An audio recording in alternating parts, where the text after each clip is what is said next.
Whoo, baby. Oh, man. Porg, what are you doing over there? You sit right here. I think that this specifically has moved. It used to be over here. Oh, excuse me, people. Alright, well, how's it going, guys? We are here. We are ready to talk about what is important to us. And what is important to us? Well, we have a brand new transition. We have a brand new box. And we have a brand new theme song. You guys ready for it? Meatball, go for it. Hit it. Oh, that's right. The theme song isn't ready yet. But what's going on, you guys? Thank you so much for chilling with us this morning. A bunch of you requested the lo-fi. A bunch of you also may not have realized that that was specifically for you guys to chill and jam and have a sesh. If that's something that you don't want to see in the future, you just let me know. We won't have to do it again. But otherwise, hey, you guys haven't had yet the pleasure of getting to know me. My name is Andrew. I'm a data scientist here in Silicon Valley. That doesn't mean much for my wrinkliness condition of my brain. It just means that probably I, along with Professor Meatball, is going to be able to provide you with the information that you are looking for on a timely, ready basis, and you guys are never going to miss out, especially since, hey, turns out that quadruple witching day, what a bit of a bummer. A bit of a bummer, as it turns out. And if it's a big old nothing sandwich, what do we have to look forward to tomorrow? Well, let's find out, guys. Let us look ahead. So one of the first things that I wanted to be able to note to you guys is that, well, first, I need to move this. I'm using a brand new streaming application, Streamlabs. Sometimes it doesn't really do the thing that I wanted to do, but that's okay. So I'm going to pull up the settings real quick. I'm going to control what I see, and then we're going to have some important DD to cover. We're going to have some important price points to cover, and we're going to do a little bit of research about exactly what happened these past few days. Also, this is a brand new computer. So that means that we're going to be setting up all of the cool technical indicators that you guys have seen on my show live. So we are also going to be setting up WeBull live for you right now. So don't go anywhere. 500 of you, we're just waking up. We got Litchfield, Wakefield, Wakefield. We got Cody Becker. We got Maurice Farnham. We have Shatterknee McGee. We have Mother of Boom Pie. We have JR. Denko. Okay, I can't say your name. Shatterknee McGee again. We have Ken Fabio. What's going on? JL. We got Joseph Kuro. I'm again checking my volume. It should sound way better. AR, Denko. Yeah, doesn't it? There's no more white noise. See? The channel improves again. So once more, I'm gonna go and focus up and see what I should look like here. Ooh, that's nice. Maybe that's exactly what I need. Source selector. I don't want the audio mixer. Can I have one without the audio mixer, please? Get the audio mixer out of here. No, just like get it out. There we go. Perfect. Save changes.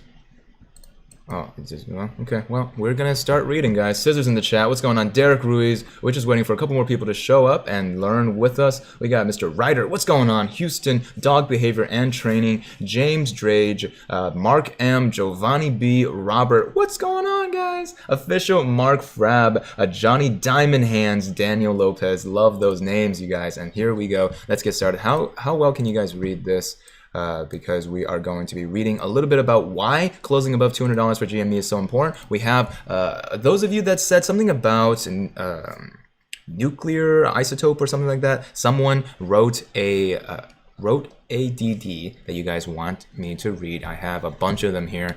We have a $200 close. Important, all apes need to be able to prepare for the squeeze.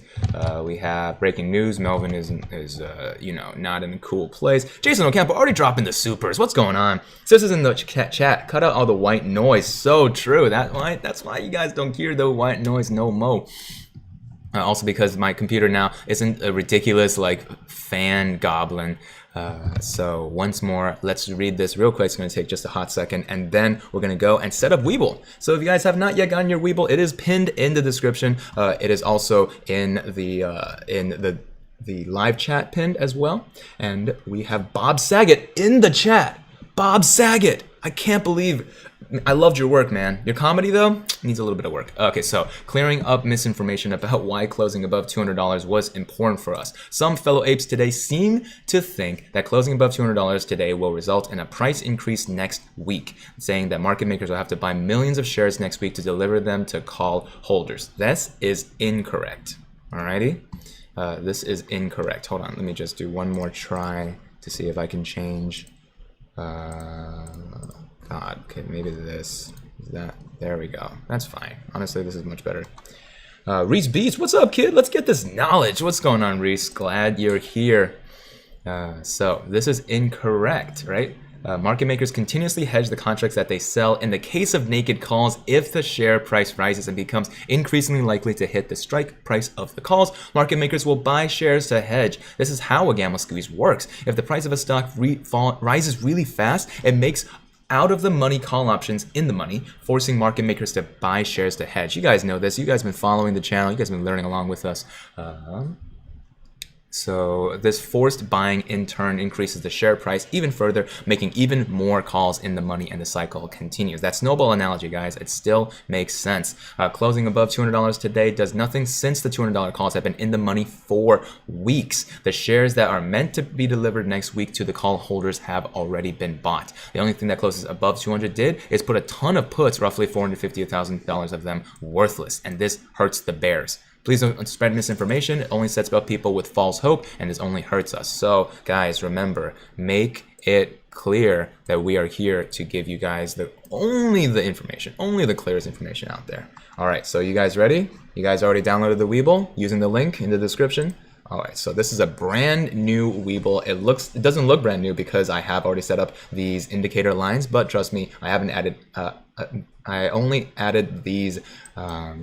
Lines of resistance and support. I'm going to teach you how to do them in just a second. But for now, I'm going to teach you how to get this quad grid, right? So most likely you have your chart looking like this, just the grid here. I'm on the fourth option on the top, on the left hand bar. The first one says watch list, the second one says stocks, third one says market. So I'm on stocks right now. Most likely you have your grid looking like this. If you want to change it, you have to go to grids right here, and then you have 2 charts, right? Or you can have 4 charts right there. So now we have AMC on this side. Let's move to GME. And now, one more. Usually we have a guest space here. So let me see if I can, get out of here. Okay, so this guest space today. What do you guys think? Super League Gaming or Tesla? Vote for the ticker of your choice. It doesn't really. We're not going to do much analysis on it just yet. We're just still setting up WeBull right now. So, so if you guys want to drop your ticker symbols in the live chat, let me hear them. And everyone else who just wants to learn about WeBull, drop some scissors in the chat. What's going on here? New today, new version. Yeah, we're learning. We're building. We're getting newer. Okay, this computer is actually starting to heat up. Whoops. Uh-oh. Let's see. Oh yeah, so someone already says solo. Okay, let's do solo. Solo. Electromechanica Vehicles Core. Okay, it doesn't matter. Okay, so we have AMC here, we have GME here, and we have a fourth slot that my head is blocking, and now we need some indicators. So in order to get your indicators, take your mouse, right, and then go ahead and slam that like button, right? It's the first step. Next step is to make sure that you have already subscribed, right, and hit that bell button. And then what you need to do is you need to go to this bar right here. We have chart, options, note, news, financials. Look right below at this ribbon, and their first little option here is indicators. Okay, the first option we have is MA, the moving average, the Bollinger Bands, VWAP, MACD. Let's add those. So the Bollinger Bands here, the VWAP here, and then the MACD here, right? And then we obviously want the RSI. And if you guys don't mind it getting a little too crowded, you can add the volume as well. So this is why I usually don't have the Bollinger Bands on, because it does make it really, really ugly. Let's take them off for now. And then you want to be able to edit these indicators, because just like Trey, the two of us use very specific moving averages. So for this moving average, we're going to use the 15-day moving average. just doing a quick tutorial on WeBull, and then we're going to go right into the how to set up your actual blah blah blahs, okay? And then we're going to do the exponential moving average, right? Look at the first one. And this first one, we're going to do the 200-day exponential moving average. There, boom. So that's 200. Tyler Hilliard, thank you for the super. Is there a promo code on WeBull for the free stocks? Yeah, it's in the description, right? Down there, or pinned in the live chat. So either one of those will work. Take your pick, choose your poison. Am I zoomed? Am I focused in? WeBull sleeping. Okay, so we got the exponential moving average. Make sure to click it, right? Those of you who have already used the link in the description, go ahead and grab those 2 free stocks. Aw, and Chicken Nuggets says, don't forget to subscribe, bell button, and eat a meatball. You guys saw me eat the meatball sandwich. That was for Trey and his part in buying, donating to the cause. Okay, so what else do we have here? Nothing else. So in that sense, everything else is a little bit to the wayside, not as important as what we have already here. So now what we have is this purple line is the exponential moving average, gives us a macro sense of what the stock's momentum is. And the blue line here that follows very closely to the price is the simple moving average, all right? Overall, we want to be able to see volume make a big player. That's why we have it 2 different indicators on volume. We have the actual volume down here. We have the relative strength index here, gives a sense of momentum here, and then the volumetric weighted average price, which is kind of like a gut check of like, well, if the price is deviating from the VWAP, that means that there's going to be a correction soon for normal technical analyses. All right, so now we've set up our WeBull. Oh no, but the other charts don't look the same. Also, if you guys do not yet have after hours enabled, you can, hold on, go all the way down here for EXT at the bottom of your chart, and auto. You can turn this off if you want to be able to move your chart without automatically changing its axes, or extended off hours to show both pre-market and after hour information. Okie doke. So now, but hold on, Andrew. My indicators, they're not the same across all 4 of my charts. So in that case, what we're going to do is we're going to go to, let's see, can I go back to grid?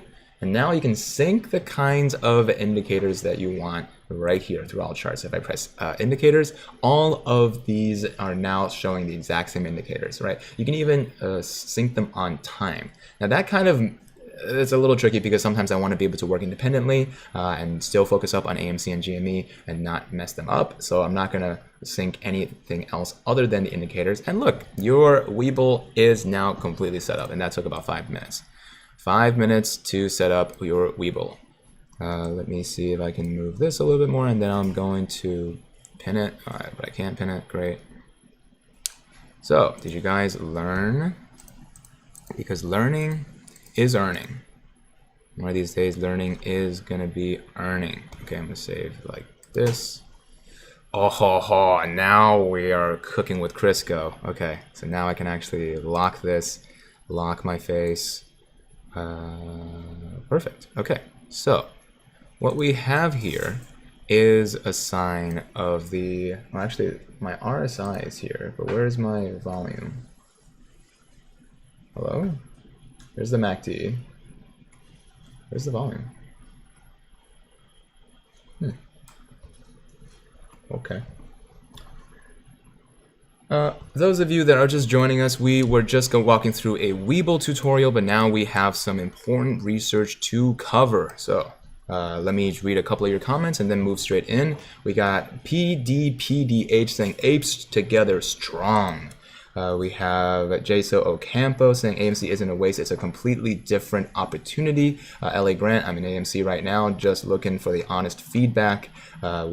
Sailing Celebration says, I like the stock. Today we're going to focus up on both AMC and GME, and then we're going to talk a little bit more about just how does the stock work with next week's big events. Like what exactly are we looking forward to, and what can we expect in terms of the hedge fund shenanigans. So one more time, just making sure everything's good. I'm gonna lock this now. Bear with me. Everything is working.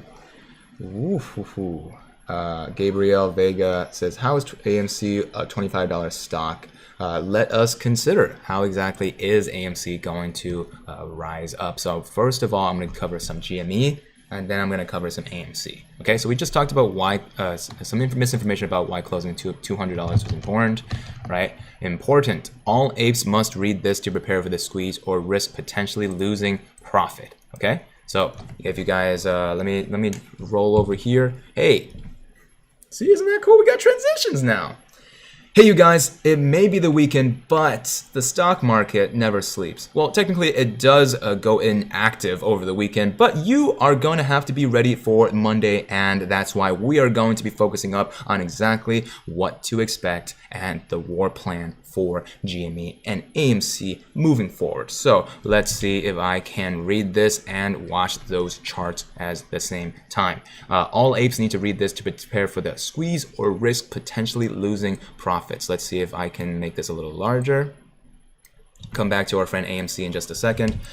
Front page edit. Thanks for everyone getting this to the front page. It's okay, guys. It's just making sure that you guys know this is not financial This is not financial advice. Don't take any of this as financial advice, but do make sure that you've already liked and hit that subscribe button. So what is an exit strategy and why is it important? This really pains me that a bunch of apes have been asking about what an exit strategy is, as this is something all apes should know. An exit strategy is your plan for how and when to sell your shares. This is arguably the most important part of trading, as this directly affects how much money you're getting. Obviously, we're not going to rely on just emotions or luck, or just YOLO 360 no-scoping the sell button arbitrarily during the squeeze.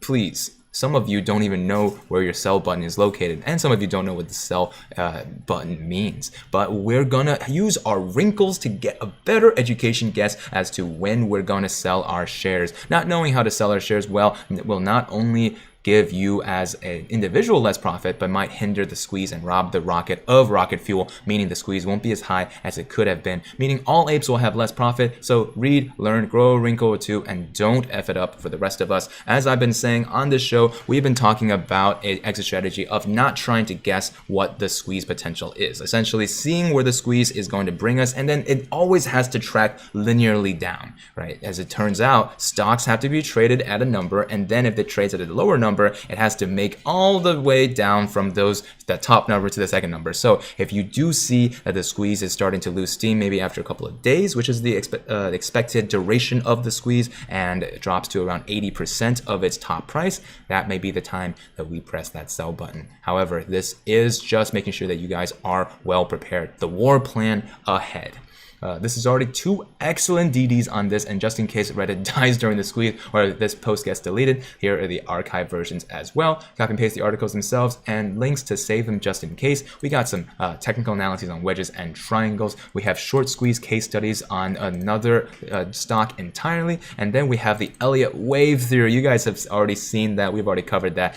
We will come back to this, and if they are a little bit juicier, we might make a whole video about them themselves. So some new / repeated points that need to be reiterated or may not have been covered above. GME holders don't want to sell on the way up. They want to start selling after the peak on the way down. Oh boy, just like I said, to minimize the regret of selling at 10K but seeing the stock hit 1 mil. Now that's going to be wishful thinking, but it's still, remember, hypothetically, theoretically, if you walk into the desert and you need to drink water, otherwise you die, that type of coerced buying is seller chooses the price. And in this situation, you're the seller, and the hedge fund, those are the people thirsty. They're thirsty, all right. We don't need to worry much about paper hands selling early at like 5K or 10K because they only make up a small part of retail investors. And because of the short interest is estimated to be anywhere from 200K to 300K all the way up over 500%. Sorry, I kept saying K. 200% to 300%, all the way up over 500%. It means that our Wall Street bag holder shorters will need to buy these shares back multiple times to cover their position. So even if they buy all the paper hand shares, they'll need to do it multiple times to even start to cover. So this is how the situation has worked. We talked about float, right? That's the number of bananas on the tree that is reserved for us, the apes. For example, imagine that the banana company has some bananas left on the tree for retail investors like us, and some bananas locked away, like for institutional ownership, just in crates that we don't have tools to open. So those are not available to us. We have seen multiple calculations of how much of the float actually is owned by us, multiple times over 100%. How is that even possible? Let's assume, for simplicity's sake, that there's only one banana. That one banana is the only share of GME or AMC that exists in the world. If I'm the one holding it, I don't even have to sell it if I'm diamond handing, right? If I don't have to sell it if I don't ever feel like it. However, if someone wanted it and I had, let's say, a margin account on either Robinhood or WeBull, they could just take it from me without my permission, and then they could lend it out with the promise that they'll give it back to me later. It's like stealing a car with the plausible deniability that, yeah, I'll be able to give it back with maybe something in the future, usually interest. However, as a reminder, for these brokers that use high frequency trading and payment for order flow, they're not going to be paying you a red cent to borrow your shares. But let's say that they do, right? The businessman wearing a suit comes up to you and says, hey, Mr. Monkey, I would like to borrow your banana, and I'm going to give you, extra banana in the future. That's the interest on borrowing your share. They sell your share immediately to Monkey B, Mr. Monkey again. Rex Yang, what's going on? Let me cover your super in just a second. When that second monkey owns your banana, you get a picture of your banana. So now we have two people who think that they both own the same share. That's 200% ownership of the float, if that was the only banana that existed. If they do that multiple times, you can have up to 1,000%, theoretically, whatever percent you want if you recursively sell and then borrow the same exact banana. That's exactly what we're talking about here. Even if there are paper hands, which is why we always get scissors in the chat to cut out those paper hands, they are still not going to be able to cover enough of those bananas. Oh boy. So the short squeeze isn't going to last for 2 minutes, and that's it. From previous short squeezes, the build up to the top will last for days, so you'll have plenty of time to see it coming. And even at the top, the price will bounce around a bit before heading back down to earth, so you'll have plenty of time to sell. Now this is something that we've been covering on the show for a good amount of time, right? How much time is there going to be between the person buying the share and the person that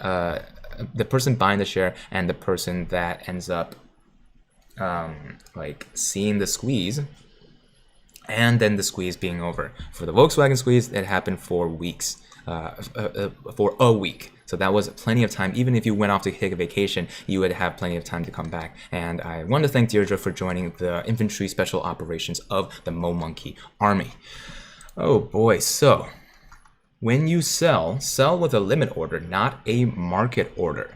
Because you don't want some freak accident or some illegal shenanigans where the stock price is worth 1 mil, but because you did a market order sell, you somehow only got 50K for your share. If your broker doesn't allow you to do limit sells, it's okay. You can do market order sells, but expect there to be a difference, usually small buys, sometimes bigger during times of high volatility, before the market price you see reported on your brokerage platform and the actual price you sell it at. Just make sure that there's no actual technical issues standing between you and your attendees, and then you should be all good. This is just a little bit more information about what can happen in times of extreme volatility. For example, oh look, in the DRYS example in the link DD, if you set a trailing stop loss to be 10%, then you would have been kicked off the rocket only a little past halfway. We noticed this in the cup and handle example, right before the rip, when the cup and the handle starts to trail off with low volume, and boy are we seeing low volume, that there was a massive sell-off before the rip. So if you have a trailing stop loss, which all of the hold'em, all of the people that watch this channel say that is a pretty bad idea, be careful because trailing stop losses can get you kicked off the rocket before we even go to the moon.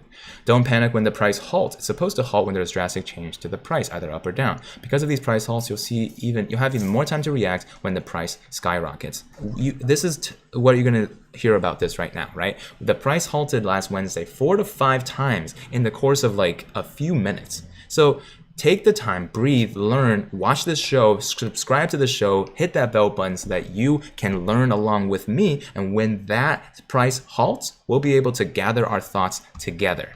Make sure that your brokerage actually allows you to sell your shares at over $1 million. I've heard some brokerages have a limit on how big your order can be and maybe have limits to the account itself. For example, if your brokerage has a limit on transactions being less than $1 million, then you would be screwed if you try to sell GME for more than $1 million. Wow, I don't know about $1 million. So that's why right now we've been talking about, 5 digits, right? We've talked about 4 digits, which is the top of that gamma squeeze, the top of the options chain at $800. Anything larger, we're going to have to see some serious DD to be able to actually fully embrace that. Okay.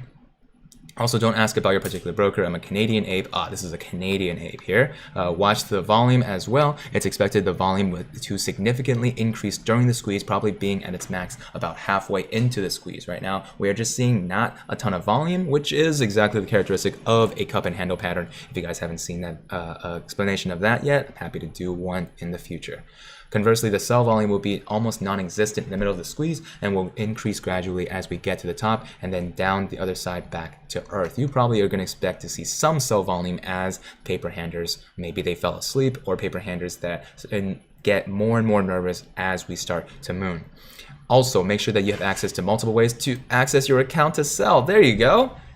Make sure that you've already opened up several different accounts, including a WeBull account if you have. The link down in the description below. Also, you get 2 free stocks. It's a pretty good deal. Lastly, the peak will not be whatever number you want it to be or whatever number we all want it to be. The peak will be the peak, and it could be what we think or hope it could be, or it could not. Don't blindly hold on to a certain number thinking it's going to be the peak, right? I am not going to think about what the highest number could be. I'm just going to look and when all the shorts cover, because Valar Morghulis, all shorts must cover. And then when that happens, down 20%, that's when I'm going to sell, right? The sell word has been said. If you don't have a plan of how to get out, how are you going to get off the train when it's on the way to Tendy Town and then get off before it comes right back down to earth? Simple exit strategy example, right? They're sitting, hold on, I can't read that at all. Hold on. So I pay attention. You know what? Actually, let's not read this example too closely. Number 1, put in a 10% trailing stop limit sell order on my shares at 1 million. If it goes up, then I will still get the gains. And if it goes down 10%, it'll fill the sell order. At that point, I will have to be okay with potentially getting kicked off the rocket during a volatile down spike, as selling at 900K is still great. And I don't think at that point near the top there could be any more volatile movements of 10% or more, but this is pure speculation. In that case, just throw this advice out the window. Pure speculation, that's not what we're here to do. We're here about data. Data is king. Use a stop limit order of 950,000. If the price is heading down there pretty quickly, wow, these are not great scenarios at all. I would just say follow his advice earlier on, which is watch when all the shorts cover, watch when we see the peak at the top, and then sell at 20% down. Let's see. Warning, the ultimate FUD is coming, and the only way to combat it is to have a solid exit strategy now. FUD stands for fear, uncertainty, and doubt. We just did a charity live stream against fear, uncertainty, and doubt for medical procedures for your pets. With the way things have been going on our sub, I almost can guarantee when the squeeze starts and when the price hits 1K or higher, we're going to be flooded with fake DD saying that it's the peak, and here's why. With lots of technical charts and crayons and lines and fancy trading languages and other BS to try and trick people into selling. If you don't sufficiently do your DD now, understand why $1,000 will not be the peak, they can guarantee you're going to paper hand and sell at $1,000. Knowledge is power. Hedge funds know that. That's why you guys are the Moon Platoon, the big brain members of this society. That's why posts like this get downloaded to oblivion as soon as it comes out. Educate yourselves. Do your own financial research. Neither this Canadian ape nor I are financial advisors. Let's see. Compilation for sell limit for brokers. This is just an addendum with a little bit more information, but what do you guys think? I always ask for your comments in the down right there in the comment section about exactly how you are planning on approaching this. And let's actually see. So let's do this with emojis. Use a colon and then scissors colon to tell me if you think that the price target for the squeeze is greater than 4 digits, right? Use diamond if you think that this price target for the squeeze is greater than 5 digits, as in greater than $10,000. And finally, for those of you very bold and very brave, understanding that potentially there is an infinite squeeze here before all of the insurance and the US government has to get involved, which one of you thinks that 100K is not a meme? For now, I want you guys to take a note that you are excellent apes for learning on the weekend, and I hope you guys are ready for Monday because the war is far from over. So, have a good day. Let's go back to some supers that I missed. Rex Yang says, I just transferred my Robinhood account to WeBull on Friday. It squeezes, and how will my shares hold value, or are they frozen? Please help. I'm a newborn ape. Rex, aw. We're going to help you find your wings, or find your ape legs, I guess. Your shares are not going to be accessible until the transfer finishes, right? So as of right now, now that the catalyst for this coming week is the earnings report on Tuesday, it's likely that you are going to have some trouble if you're trying to sell your shares if the squeeze, the theoretical squeeze happens like at the earnings report and you don't have access to your shares yet. Now that said, we've been talking about how the squeeze should last for at least a week or so. So there you go. Deirdre, thank you so much for joining the Mo Monkey Army. Let's see. So we're going to read a little bit of the DD here, and then we are going to also do some technical charting here, because you guys probably are a little concerned about exactly what happened during the quadruple witching day. Let me see. Let me just read a couple more of your messages here.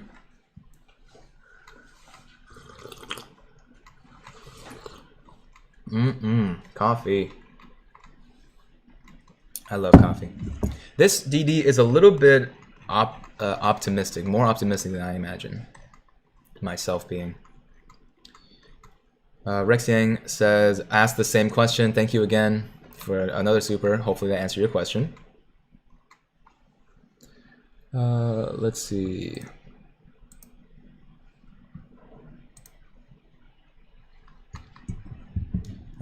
You guys are looking for this DD. I'm going to add it to the description of this live stream. There you go. Rosa Deza, what's going on? Good to see you. Happy Saturday. Meatball will feel better and stronger for next week. Meatball, you feeling okay? Feeling strong? Feeling strong. Mo Monkey Army. Hey, this video is brought to you by the subscribe button. Make sure that you've already clicked it, because we have some way to go until 69,420. That is the next subscriber goal. Let's get there together. Let's see. And also, this video is brought to you by AndrewMoMoney.com. If you guys have not yet seen this pretty darn cool website, let me just show it off real quick. You guys can have brand new Moon Platoon gear every single week, so come check it out. By next Friday, we're gonna have brand new merch, because this was just opened up like 2 days ago. So hopefully, thank you for those of you who have already placed early purchases. Everything on the store is gonna be limited edition. We are looking at we're gonna look at this, because I was very excited about Melvin is screwed, and this is some data. What is this? Form ADV. This is gonna be a little technical, so that's why I don't want to scare too many people off about exactly what's going on here. So maybe we'll do our charting first. I'm gonna zoom out to the 30-minute mark, and then you guys can, first of all, those of you who haven't seen the bull yet, let's look at that first. So we're going to look at the daily chart for GameStop.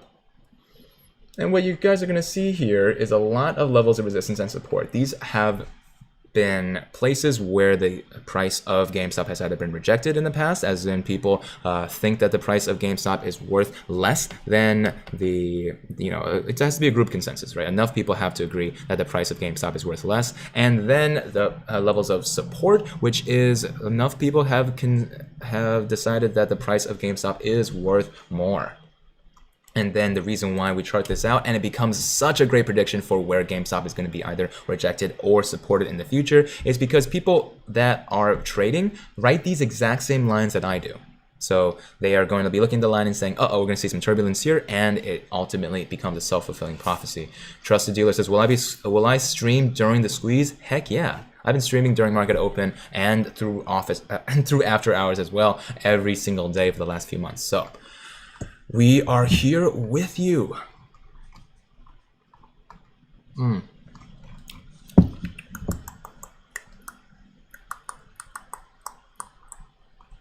the Philip DeFranco of stocks. I used to watch Philip DeFranco all dang day, every single video. Philip DeFranco was a really cool guy. Now, I'm not sure if we've canceled him because I haven't heard about him anytime soon. So I'm going to take that as a compliment until someone tells me more about Philip DeFranco. Brian Munar says, how do we know when the shorts have covered? One of the ways that we have been following it is with the FINRA report, right? It's just one type of calculation about it, but there are many different data sources that gives us a more up-to-date understanding of when the shorts have covered. Another way to look at it is at the congressional hearing. If you guys don't remember, at that congressional hearing, people were asking about, hey, should the short information be a little bit faster than just 2 weeks, every 2 weeks with a 2-week delay? Because yeah, even in Congress, people are talking about whether or not this is fair, or at the very least, even if it makes any sense at all. Let me make my head. Will you tell us when you sell? Yes, I will. I will tell you when I sell. Someone says, ding ding, hold on, what is it? Ding ding, we're in ding ding ding alert on 4K. Joey says, hi Andrew, you look cute today. Thank you, Joey. I do appreciate that. That's the positive. That we're having positive energy in here. Okay, so let's do this bull analysis, guys. If you guys haven't seen the live stream yesterday, because you can only watch live streams on Saturday, this is why we're doing the special Saturday stream for you. Look at this bull. I wonder if I can take off my drawings, like hide my drawings for now. If you know how to on WeBull, let me know. But this is a kind of like this cup right here. We have this cup and we have this handle. We watched on Investopedia about exactly why this causes such, hold on, let me just go to cup and handle. We watched on Investopedia why this is a very bullish indicator, because as of right now, we are currently at the bottom of this handle. If you look from here to over here, this is the edge of a resistance that we tested with the gamma squeeze over in January. If we double test that resistance, which is a little bit lower than what January's height got to, but still pretty high at around 350 is the height that we got to in March. That is the other side of this cup. When we double test a resistance, that is people selling up here because they got nervous, buying down here because they know that we might be able to have, after this corrective wave, a strong impulse wave, if you guys ascribe to Elliott wave theory. When this goes up and tests the same resistance, the same people that got scared here are going to paper hand here again. That's what that's how we can contribute this gamma squeeze in January to this gamma squeeze here in March. When it now is trailing down with this handle, it needs to be a consolidation that is also followed by low volume. That is exactly what we're expecting here. Now, what you can notice about this chart, especially since this is a real life cup and handle from Wynn Resorts back in 2002, we see that when we had a little bit of a gain after this cup, this side of the cup, we had a major sell-off, 2 major sell-offs to scare off people who are riding the wave up, right? And after this cup, imagine if you put a stop loss here, you're like, oh, I guess the squeeze is over. All of you who think the squeeze is over now, watch that. You see that right there? That is exactly how to get people scared. This is way worse than what we're experiencing. We still closed above $200, you guys. When this happened, we are boom. Right here is an indicator of how a cup and handle works. Right now, GameStop is just dripping with a cup and handle in terms of the technical analysis. Now that said, people have been asking about beta. People have been asking about how GameStop seems to be trending inversely to how normal people might think technically GameStop should work, which is why I also want to be able to chart this out a little bit to see what on the micro scale, how is GameStop and AMC doing. So let's go to the 5-minute mark. Ashley Struthers, what's going on? Appreciate the positivity in the chat. Oh boy. Sheesh McGee says, looking very nice with the asymmetrical shirt today. It's Tommy Hilfiger. Oh boy. Bronny says, how long does Meatball have to wear the halo? I think the halo can come off midweek next week. I'm making daily calls with the vet. Oh, a super. Thank you, Amarius's Wax World. I've been holding since November 2017. Wow-wee. Dude, you are up. 900% would be 10x, right? Yeah, because 100% is twice. The 900% is 10. You are up 9,000% because you're 100 times up. That's crazy. You have 1060 shares. That means that you have 1060 times $180. You have what? You have $180,000, $200,000. Wow. Everyone around me is telling me to sell. What if people have thousands of shares at $2? Amarius, I cannot, with that amount of money, even if you were asking me about just 1 or 2 shares, I officially cannot give you any financial advice. What I'm going to do is keep on holding to my shares. I don't have nearly as many shares as you, right? I'm going to keep on holding to my shares. I'm not trying to pump the stock. I'm not trying to tell you to hold, sell, or buy. But however, right now is up to you how you spend that money. Was it money that you always wanted to squeeze with, and you would be devastated if it doesn't squeeze? Or is it money that you are willing to hold onto and money you're willing to lose? That's the question right now. But thank you so much for asking that important question of what you do when you have just so many gains that, you know, you're going to become one of the first bajillionaires. That's crazy. After the squeeze, I'll be able to hire Tommy Hilfiger. Yes. Hates Pixel got another 4K shares. Oh, shoot. Okay. Let's see. Maybe he tweeted about this. Another 4,000 shares. How much money does he have? At 21 years old? How does he have money for another 4,000 shares? That's insanity. Aviv Val says, hey, Andrew, will you tell us when you are selling during the squeeze? Yes. Will you put an alert or special sound when that happens? I mean, I'll just have the title of the video be, the squeeze is right now, I'm selling. Like, that's simple. I'm not going to let you guys, I'm not going to keep you guys in the dark when I'm the one selling. Wow, that's amazing. Oh, another 4Ks in general. So he has 4,000 shares total now. Gotcha. Because otherwise he'd be crazy. Josh Huggins says, yesterday you talked about being demonetized. Does YouTube demonetize your super chats or your stream income? It demonetizes advertising.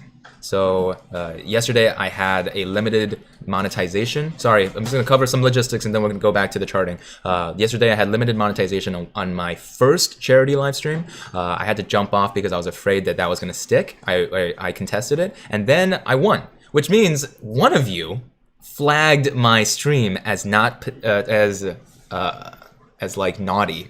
So you are the naughty one if you think that this show is anything other than positive vibes, making that money, and Meatball.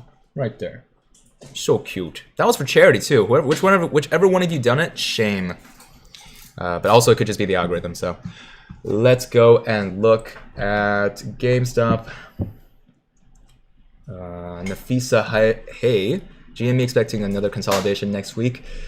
GameStop is expecting a earnings report, and if it's positive, that is the plausible deniability that a lot of people are saying that long whales could be waiting for. If you guys aren't aware, we have been covering the fact that other hedge funds, people who know the tricks and know the dirty tactics, are on our side. Well, technically they're on their side. We're technically on their side, right? So that is the way you should be able to explain it. Let's see.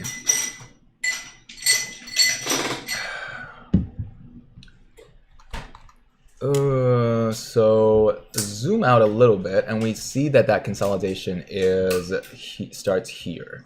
So we have a. So let's start on the 10th. Wow, that feels like a while ago. It's only been like a week and a half. So on the 10th, we saw immediate major breakout here. So let's actually start right here on the 9th. On the 9th, we saw some sideways trading, but overall it had, I wish I could just make this big. Thank you, kombucha from Hector. Cheers. I don't talk about dongs. It's you guys. I'm not the one. I've been the one saying dogs this whole time. So if I can zoom out a tiny bit, we have a breakout here about $200, and it ended the day up around $250. That is already a 25% up on the 9th. And what we see here is one of the brilliant, this is something that is a attempted breakout right here. So we see a lower resistance and support on the beginning of the day, ascending levels of resistance and support as the day progresses, a little bit of consolidation and sideways trading here. However, that is testing the same resistance twice. Also, Trey calls this a George W. So we are seeing a sub W right here. Testing the same resistance twice is a great sign that the stock is ready to break out. And when we were here, we want to take a note that the MACD line, the MACD, the moving average convergence divergence, tells wild stories. When we saw this major divergence from MACD to the signal line, we could start to picture what could happen during the after hours, right? Oftentimes, some of these gamma squeezes happen during the after hours when fewer people have more voting power, right? There's just not that many people buying and selling in after hours. So if you guys want to be able to start, taking over the world and controlling more power with less volume, after hours is a great way to be able to do it. The MACD stayed above that line all the way through this squeeze. So this goes from 25% up on the day already, so to 250, and then it goes all the way to a level of $300. It's another $50 on top of 250. Paul Levine, what's going on? Hi, DD on AMC. Seriously, best I've seen by 1980 Scottsdale. Explains Friday. I will look at 1980 Scottsdale in just a second.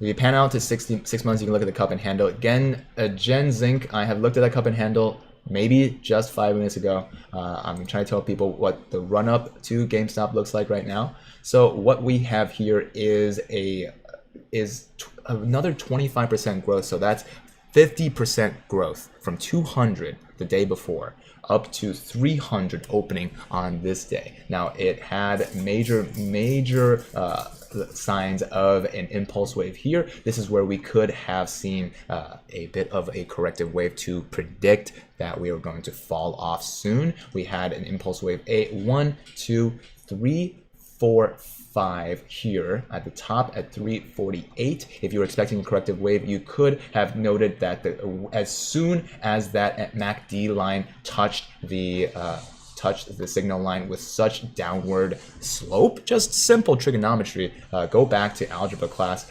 this is where you could have gone out before a major dip, right? People caught the dip pretty quickly on the bottom. This is where the relative strength index was sliding at like 16 as something that you guys might know. And anytime an RSI is below 30 is the time to say, hey, it's probably oversold. So there should be a correction soon. One of the corrections that happened here was a support level at 172. That's the lowest it's been for a long time. It didn't even get this low when we were expecting major dips from short attacks. And then when we were supported at 172, we saw this major green candle that brought us all the way back to trading around 260, where that stock hovered more or less for the rest of the week. So about 260 was just being tested. Different levels of support and resistance. These are all lines that I drew. The teal lines are all, the horizontal lines are all lines that I drew as we see GameStop struggle. Now this here is one of the more defined corrective corrective waves here. We have a solid A, B, C, D. It actually corrects one more subwave, and from here, anybody's guess would have been as soon as that MACD picks up above that signal line, we should have seen a major resurgence. Unfortunately, it stays underneath that signal line for a good amount of time and then comes back up a little too late, a little too little, a little too late. Nick, hey man, huge thanks for what you do. Your vibes keep me calm during the red days. I'm part of the OG 300 gang. Your stream kept me going. Bless. Nick, we're coming for you. We were up there during the last Gamma Squeeze. If you held, kudos to you. We are coming back up for you. And Josh Huggins, love your vibes, sir. Found you from Trey's channel and you spread a good DD that you find. Yes, thanks for spreading the word, Josh. Thank you for supporting the stream. That's why we're here. That's why we're chilling with Meatball, with you, and with just 3 drinks. I got a protein shake I haven't finished, I got coffee, and then I got kombucha. My stomach is mostly liquid, with the exception of a meatball sandwich that I had to eat for Trey. Okay, almost 2,000 of you and only 500 likes. That math does not make sense. That math does not make sense, y'all. You have to slam that like button to get this video out to more apes. That's just how YouTube works, unfortunately. So one of the most pivotal days here is this kind of inverse play of the gains that we tried to get. We were rejected at a much higher 295. That actually made us feel really, really good for this day. What was the volume here? 180,000. We had 200,000 minutes almost the entire day. There's a 400,000 minute right here. And that was GameStop's one last shot at 300 on the 12th, basically the Friday before Monday's big fat dip. Now this dip, corrective dip all the way down here, we could see that this is one of those V's, reversal V's, that is no good for anybody. Essentially, if you see 2 cups like this, this is going to be a reversal that is not going to be sustainable. One of the ways that we are able to be wary of that is focusing up on that MACD line just so far below that signal line. Make sure that you take MACD with a lot of hamburger helper. That's one of the best ways to be able to indicate when is the best time to buy in and out. GameStop just took that dip on the chin, non-stop, leading through after hours into the pre-market. Here we see that minor cup. This cup is indicative of trying to test the same resistance twice on a micro scale, right, just within a couple of hours of each other. This could have been a bullish sign where we were able to see a little bit of a handle here, losing volume here. We're expecting a rip, and that rip could not stick. The next day, we are seeing a similar test of the same resistance just over a shorter amount of time. Over again, this cup and handle is not able to be. Oh shoot! You guys have been seeing the 1980 Scottsdale for a sec. Hold on, 1980 Scottsdale Reddit. Let's see if I get there. Okay, and then finally, we lead on to the last few days where we saw, major growth. Not too bad. Not testing 300 anymore, but we just tested 225, which we hadn't seen since the day before Thursday. Thursday had just the worst volume, 9 million volume. That was the worst day for a long time. And even yesterday, we only saw about 25 million, not even touching 25 million at the end of the day. So GameStop currently is on that tail end of that cup and handle, right? We are expecting good things, but we don't know expecting for how long.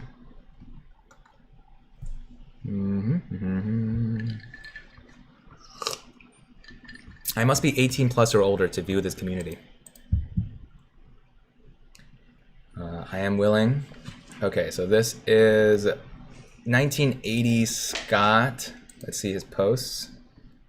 He's got dilution of shares 1 hour ago. Experienced trader take on what happened Friday. Good information. This has not gotten a lot of votes yet. Knowledgeable apes. Okay, let's give it a shot. Smashing that like button, says Susan Troya. So you guys just had a heck of an overview of exactly what has been going on for GameStop for the last week and a half.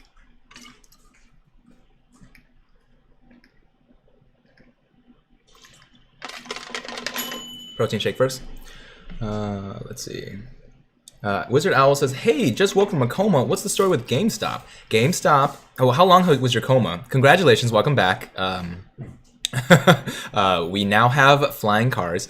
The first thing to note about GameStop is that the squeeze has not squeezed when it comes to short squeeze. None of these past squeezes have been short squeezes. They have all been gamma squeezes. And gamma is a self-fulfilling cycle. There's always going to be snow on the ground all the time. Every Friday, new contracts expire. So gamma doesn't run out. However, the shorts is the power bomb, the powder keg at the end of the rainbow. So that has not yet happened. And there we go. That's the explanation. When the short squeeze happens, we are going to go into the moon. Lena Azevedo says, I created a petition to hold market makers and Citadel accountable. Please check it out. Love your channel and meatball. Lena, where did you send it? If you send it to andrewmobusiness@gmail.com, would love to add that to the description of the channel.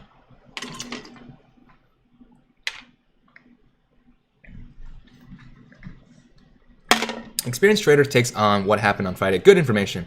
Events of Friday, in their opinion, I'm close to 60 years of age, hold degrees in economics, finance, and accounting, so numbers are what they are to me. Numbers are what they are to me. Solid. 20 years of trading. Okay, so this is like a good old uncle kind of persona here. Oh, Josh Huggins, thank you so much for the generous super. This is for all the GGs. This community is amazing, and the fact that everyone is being brought together for a cause. To spread information, drop some love. You all rock. Thank you, Josh. I appreciate that a ton. You're the Josh that we deserve in the time of many Joshes being good people. Hey, Johnny says, whoa, hey, Vegeta, what does the scanner say about the stock price? It's over 9,000. Hey Johnny, I love it when you show up in the chat. Thank you for showing up on a Saturday too. Okay, that's done. Now I have only 2 beverages left. Which one should I drink? If you think I should drink the kombucha, give me the scissors in the chat. If you guys think that I should drink the coffee, then go ahead and give me the diamonds in the chat. I am now one of those Twitch streamers that can only make decisions if you guys interact with the post. So, a couple of obvious points. There was a coordinated effort to drop the stock price toward $13 a share. Power through, Andrew. Power through. That failed because the amount of buying pressure that was on the dive down in price. By 10 a.m., it was apparent that the stock was not dropping below $13.50 a share, and the line was drawn at 14, by which what appears to have been a massive coordinated effort by several investment firms. You know, actually, I kind of like this. All right, let's make this a full video.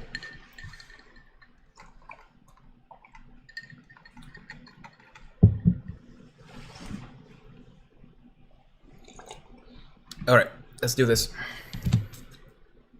Hey you guys, if you wanted a little bit of information about what happened on Friday, of course you do, we have an experienced trader right here with his uncle style of trading knowledge. So let's go take a look. No waste no time. We have an experienced trader of what happened on Friday. Good information. Events of March 19th. This person's close to 6 years of age. They have degrees in economics, finance, and accounting. Thank you for those supers, Robert and John. I'll cover them in a second. So numbers are what they are to me. Numbers are what they are to me, and so me. So once again, this person's not a financial advisor, neither am I, but numbers are what they are to me, guys. So smash that like button and that subscribe button, and we're gonna make sure that data stays king. A couple of obvious points. Early on, there was a coordinated effort to drop the stock price to $13. We can see that from AMC. Let's actually focus up on AMC's chart. We can see that on AMC on the daily. Go back. Here we go. So on the daily, we see that in the beginning, we dropped it closer down almost to $13. The lowest it got was $13.28. That was right when the beginning of the market happened. And then we just hugged that $14 for the rest of the day. Could not seem to get past it since the market opened.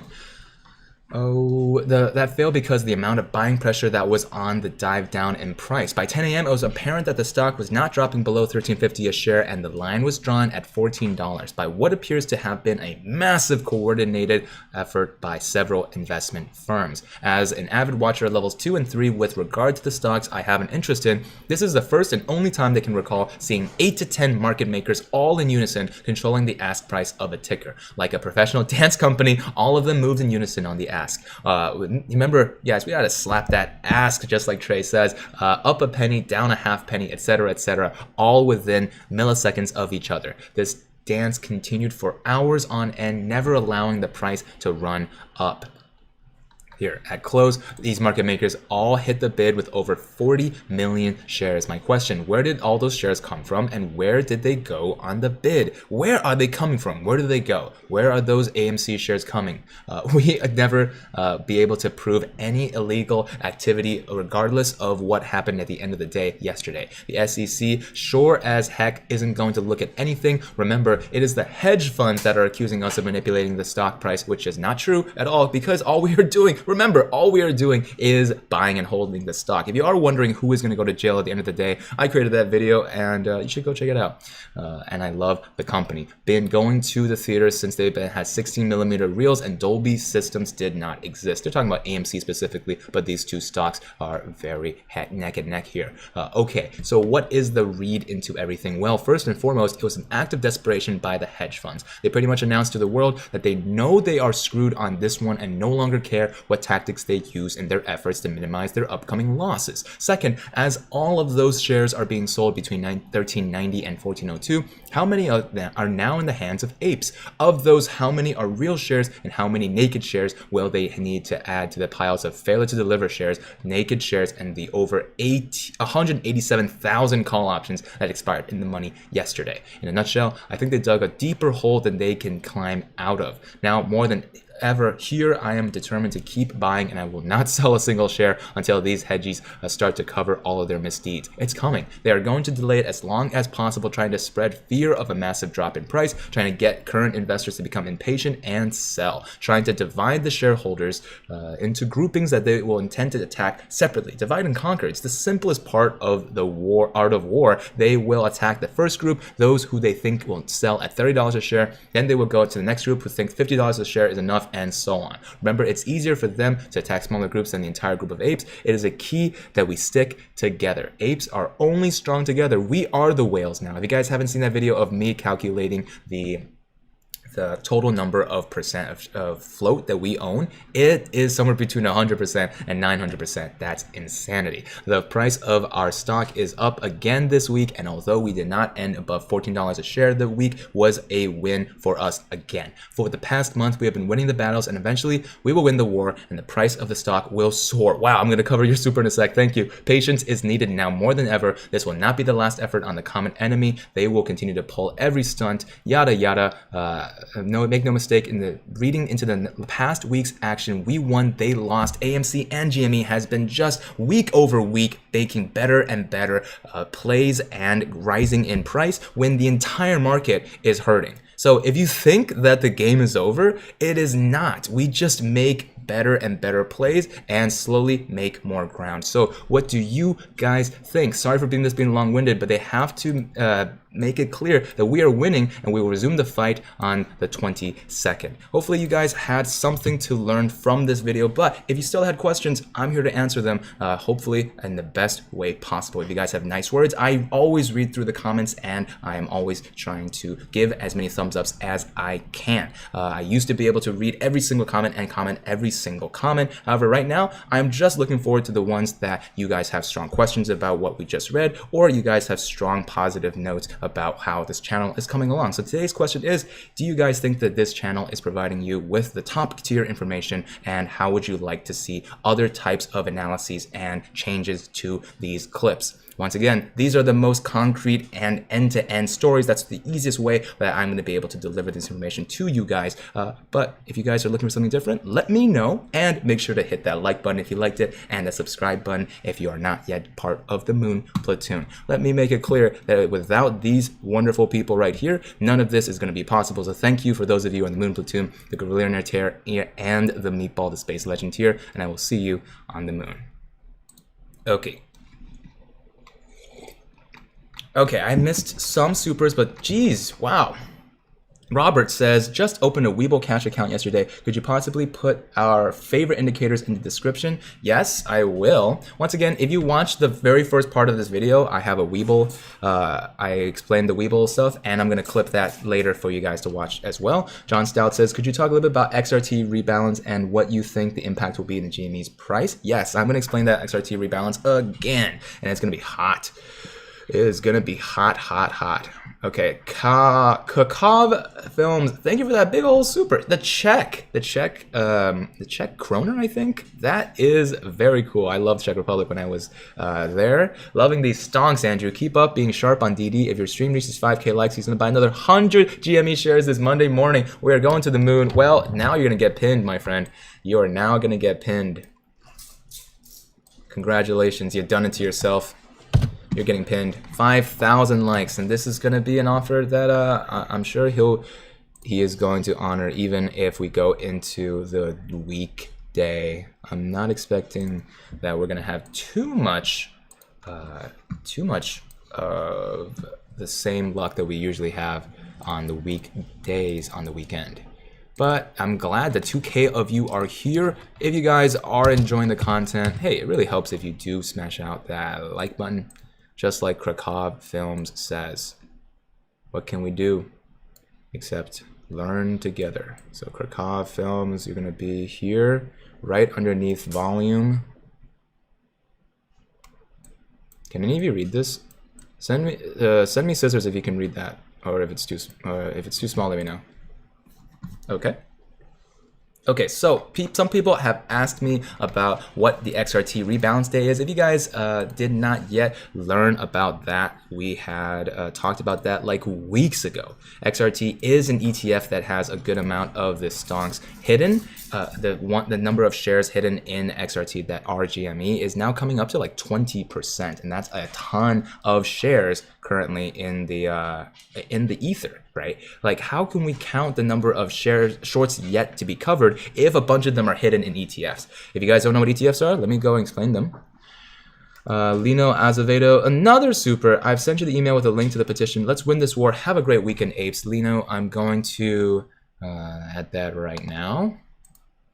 Sign those petitions, y'all. Reese Beats just joined as a patron on Patreon. Reese, I appreciate that a ton. Thank you. Thanks. I appreciate it. All right, we got change.it. That's fun. Did you guys know that like .it, I think it's just like the Italian server? Sign this petition? Question mark? There we go. Ryan Cohen is backing up GME. Yeah, we saw. I saw that DD as well, so I do want to be able to read that too. Ryan Cohen knows the stock is being manipulated. That's a really fun one. There's actually so much DD coming out, it's crazy. J. Alfredo Cervantes says that Lambo soon meme cracks me up. We're making J. Alfredo Cervantes laugh. Okay, so let me just show you guys my face, because we're talking about the XRT rebalancing. Hey, Paul, you doing okay? Hey, how's it going? Okay, so I'm going to search for XRT, and then I'm going to see if we have the number, because all I care about is the numbers for the number of shares left in XRT.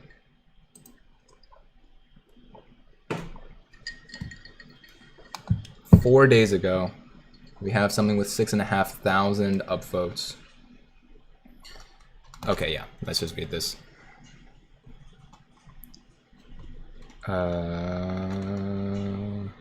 Where is the XRT is not 200% short. Nothing to see here. XRT, SEC XRT is shorting. We now have a logical timeline for the squeeze thanks to the XRT DD. So where is that ETF document? So I'm looking for a Google Doc with a ETF Excel sheet. One sec. Give me a hot sec.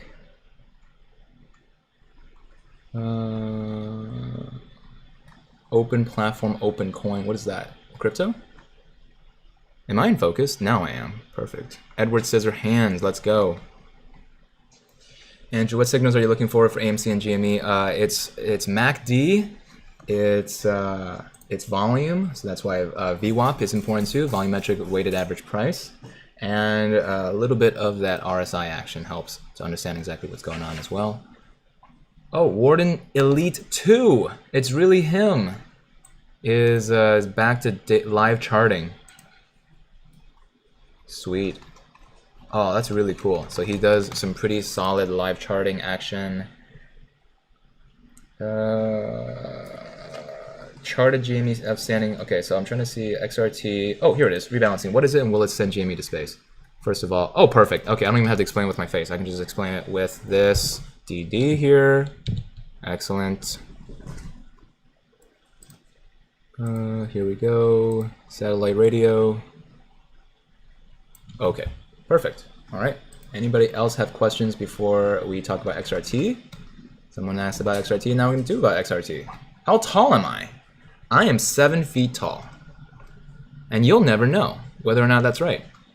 That's the internet, baby. Okay. Okay. RSI for the bull divergence, VWAP for the lulls. The clock in the background must be fixed. It is correct. It's just reversed. Otherwise, why would I keep a broken clock in my house? Silly, silly. All right, let's get this bread, guys. XRT. Here we go. We are here to talk about exactly what parts of the catalyst is in store for us next week, and one of the most important ones, the XRT rebounds. For some reason, people have just forgotten that that's been something we've been waiting for weeks. It's been a huge part of Pixel's endgame DD, and maybe one of the last pieces of it that have yet to come to fruition. So let us make sure you understand exactly what is going on with that, how the ETFs are hiding GME's shorts, and why hedge funds are so scared of this coming true. I'm going to explain it from the beginning to the end with this DD XRT rebalancing. What is it, and will it send GME to outer space? And with you, if you guys like this video because you realize that I am not a financial advisor, but just a smooth-brained ape looking for a banana like you guys, and like this video by pressing that like button down there and subscribing, I will be greatly appreciative, because we are all here to get that banana. And it'll start with this understanding. Knowledge is power. Start investing in yourself. Here we go. Hey everyone, there's a frequent commenter who has been to the GME train since around November. As a reminder, here's this common boilerplate. This is not financial advice, okay? We are not financial advisors. Also, any use of we language is purely by habit or mistake. They're not suggesting that there is 2 people working on this. All right, that's enough boilerplate. Let's talk about what is XRT. Firstly, this is an exchange-traded fund, also known as an ETF. Let's just read the common definition from Investopedia. A type of security that tracks an index, sector, commodity, or other asset, and which can be purchased or sold on a stock exchange as the same as a regular stock. An ETF can be structured to track anything from the price of an individual commodity to a large and diverse collection of securities. ETFs can even be structured to track specific investment strategies. Looking closely at XRT, we can find from ETF.com, XRT is an ETF that tracks broad-based, equal-weighted index of stocks in the US retail industry. And remember, equal weighting is the important part. So if you guys flew past your ape brains, that's okay. It just means that this is a fruit basket of stocks. Sometimes you don't know what kind of fruit people like, and especially if these fruits might become bigger and grow and really make you a lot of money in the future, you don't want to bet on one fruit. Is it cantaloupe? Is it mango? Which fruit is the best? Well, just put them all in a fruit basket and buy the fruit basket. This is what an ETF's purpose is, to be able to hedge and weight a bunch of different stocks, sometimes having a similar flavor, right? A similar palette, or perhaps just because one person decided they should all be together and you trust that person. This is what an ETF is for, and one of the biggest ones that you should track is the S&P 500, right? That is Standard & Poor's 500 largest stocks out there. So once again, hopefully you understand a little bit more about ETFs, and we will continue on. Let's see. Okay, what is equal weighting, and why does it matter? Thanks to Investopedia, we find that an equal weighted index is just as it sounds. Every stock is in the index has the same weight, regardless of how large or small the company is. XRT's goal, therefore, is to maintain a portfolio of equally weighted stocks by assigning each a weight. Each quarter, XRT rebalances their portfolio to come back into alignment with their goal of having equal weighting for their holdings. This matters for XRT because currently it is completely out of whack with that goal of having equal weighting. This is particularly the case for their holdings in GameStop, as you can see from the data provided by SSAGA. And this is, remember, a fruit basket that shouldn't have just cantaloupe. And let's, for example, not saying that GME is the cantaloupe of stocks, but let's just say that this fruit basket has too much cantaloupe. If we are trying to say that this is a fruit basket with a equally weighted stock portfolio, this is going to be very contrasting. So here we go, XRT holdings. So there's actually like 93 holdings and lazy on this table, so they just have the top 5, right? If you guys have used pandas before, this is just like the head of the table. GameStop Core has 428,000 shares, which is about 15,000 millions, right? So 15,000 million, that's $15 billion, and its weight is 12%. That's as if you bought a fruit basket and it had every other fruit just chopped up and just a small piece of each, and then there was a full cantaloupe in the fruit basket.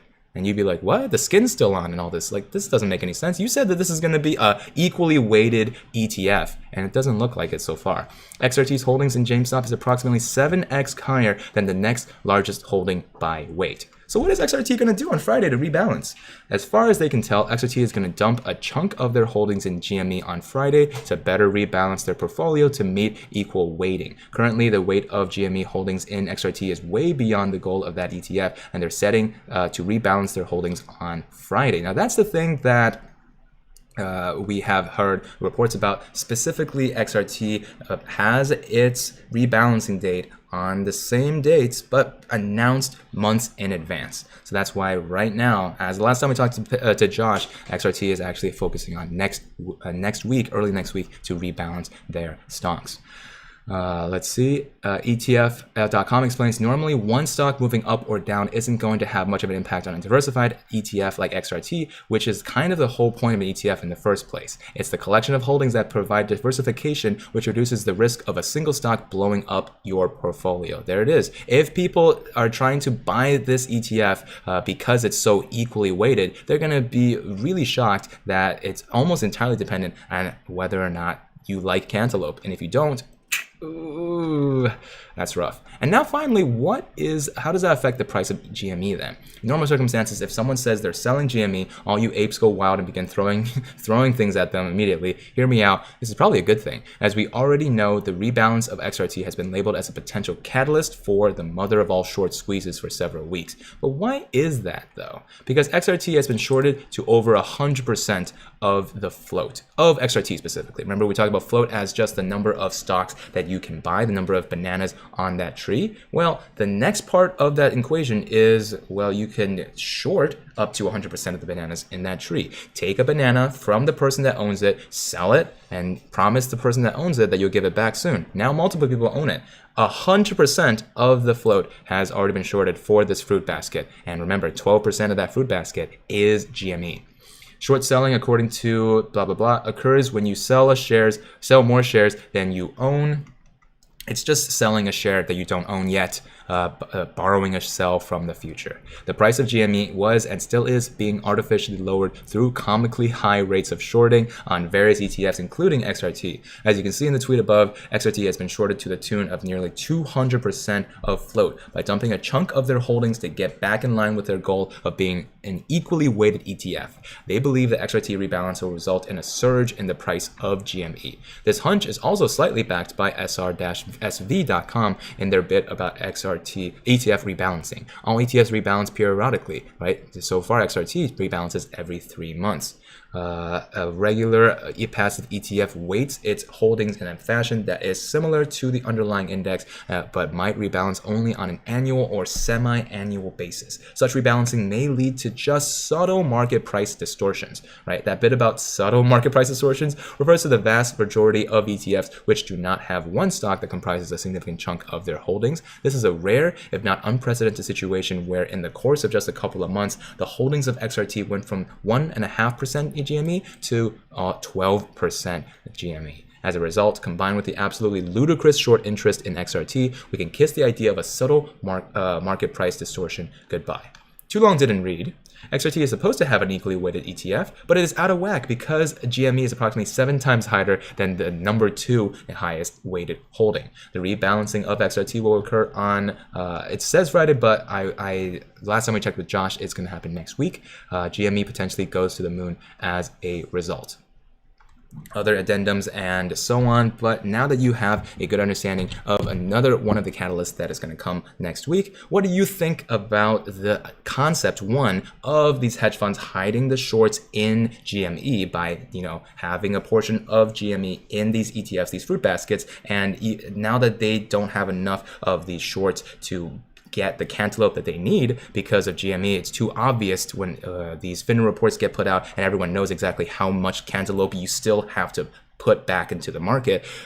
Now they're doing it with these fruit baskets, and people have been paying attention to that because people have been subscribed to the channel for weeks. So now that rebalance day has almost come. What do you think is going to happen? And if it's going to be the catalyst that gets us into the first stages of that gamma squeeze, which is the booster rocket to that short squeeze, how do you think that is going to affect everything that we've talked about so far? Leave your comment down below. Make sure to smash that like button, because if you like cantaloupe, I don't like cantaloupe, so maybe we have to smash the inverse. Smash that like button if you think cantaloupe is a garbage melon. And as always, for now, but not for forever, thank you for watching, and we'll see you on the moon. Okie doke. Oh, I forgot one more time, Patreon. Look at all these patrons, and then we'll see you on the moon. Whoa. Okay. Scaffman says, just join. What have I missed? Please, Scaffman, we'll get you caught up in just a second. Seems like some of you were going crazy in the chat. Now I'm just trying to see what's going on here. Just trying to track up. Aviv Mal says, I think ETFs are part of it. I think hedge funds and big whales are buying puts and selling calls. It will also be synthetic short interest too, of course. Let's see. Andrew Mo says, are you selling via limit order or market? After hours, I'm likely going to be selling with limit order because of the suggestions from that last DD, and also because you got to be really careful when you just put out a market call when there's put out a market order when there's high volatility. Lee Marie says, I love you guys. Thank you. Very nice. Very nice. UK says, thank you, Andrew, for sharing your knowledge and opinions. I appreciate you, UK. Melvin Capital being sued by 11 law firms, says Papa Selenos. That's amazing. Holy moly. Let's see.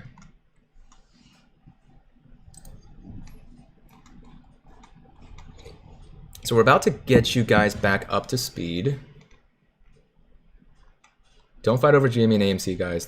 We are literally on the same team here. Roberto Gamma says, what's going on? What's up, Andrew? We get you done during a weekend? Heck yeah, Roberto. Okay, you guys are all good now? If you guys are all good, give me scissors in the chat to tell us that we're all one happy family. Andrew has never had a good cantaloupe. Store-bought are garbage. Vine ripe, garden fresh are delicious. Fair enough. Right. If you guys have a good cantaloupe for me, let me know. I'm opening up that P.O. box soon. I have the paperwork. I already paid for the P.O. box. I just have to go make it to the post office. Are they open on Saturday? Okay, well, I guess I'll be going on Monday. Oh yeah, Christopher Katsev says, did you address the email from that Kevin Bate guy? Yeah, so his name is Bate, but we want to trust him. So let me pull up my email real quick. So if you guys haven't caught up yet, Kevin Bate is a institutional buyer. Let me see. Oh my God, he sent me his signature and his public key block. I don't know what that means, but okay, hold on. Hello, Andrew. Oh, man. So I don't want to show his email, but he says, hello, Andrew. Grab Threema or Signal and we can chat. I'm the director of a qualified institutional buyer. Hello. Threema or Signal? What is Threema? I've heard of Signal. Can I send you a message if you send me your username? Well, I don't know. What is 3-month Signal? I've never heard of that before. But here is proof. This appears to be proof that he is an institutional buyer. He says, "Hello, Andrew," with this terminal. So there we go. We're talking to Kevin Bate, and let's see if he wants to come on the show, and we'll have an actual whale to talk to, which is very exciting. Very, very exciting. Was that 2? Okay. In that case, I will be going to the post office to get that PO box open later. But for now, we're still talking about stocks. So once more.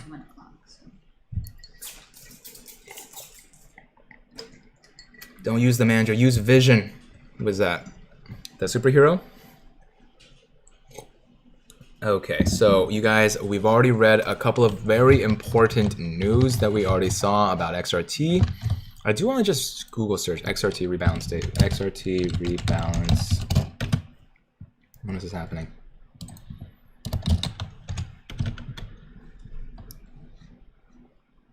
Okay, that was yesterday. Maybe I can't clip this video then. I'm surprised nobody has any updates on XRT rebalancing in that case. Okay, so we have all apes must read this, clearing up misinformation. We have top on the AMC post a list of reasons why AMC won yesterday. Urgent AMC update.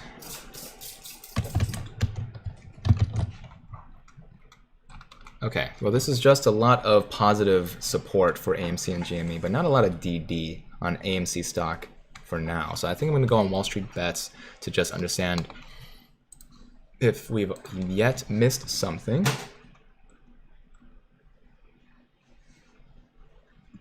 MGTO.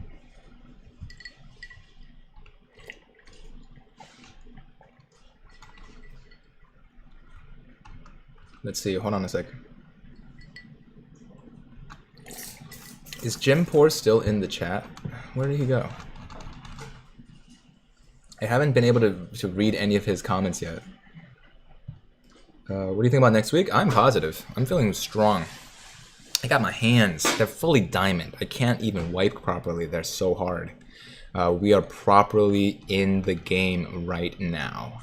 Christian Mendoza says, can you give a brief summary of what we just missed? We made a technical analysis of exactly what happened for the last week for GameStop. For AMC, the story is, we can do the same thing for AMC. The story is just a little bit like slightly different because of the earnings report and how that was bullish for AMC. But for GME specifically, it's been another gamma squeeze to worry about. Whereas for AMC, I think it's just been some solid like natural growth, all natural growth. So we see that we have just looking at it from the same point of view here. This is on the hourly chart for both charts. We have here one test of $12 rejection and then another test at 15 rejection. But for GameStop, on the other hand, we had a gamma squeeze all the way up to 300, and then we've been just trailing sideways ever since. But that is setting up for the cup and handle. For AMC, on the other hand, there is nothing of that kind. FGC says, Mom, is that Andrew, is that your mom that I'm talking to? Yes, mom reveal at 65,000 subs, guys. If you haven't subscribed yet, I will be revealing my mom at 65K. Let's see. Have you seen that Reddit post about GameStop Twitter, how it's linked to price movement? I can provide you the link, my guy. You just gotta send it over to andrewmobusiness@gmail.com. Eugene says, I found the biggest list of resources I've ever seen for DD apes. Check user Reddit quasi-murder. Quasi-murder. Now that is pretty cool. Okay. Overview for a quasi-murder. This is probably going to be an 18. Yep, 18 plus. Here's an obnoxiously long list of websites and resources you may not have yet seen yet. Oh, geez, that is obnoxiously long. You are not wrong. Here's an obnoxiously long list of websites and resources you have not, maybe have never seen yet. So I'm going to go and add this to the description as well. So if you guys want to be able to see this obnoxiously long list, there it is.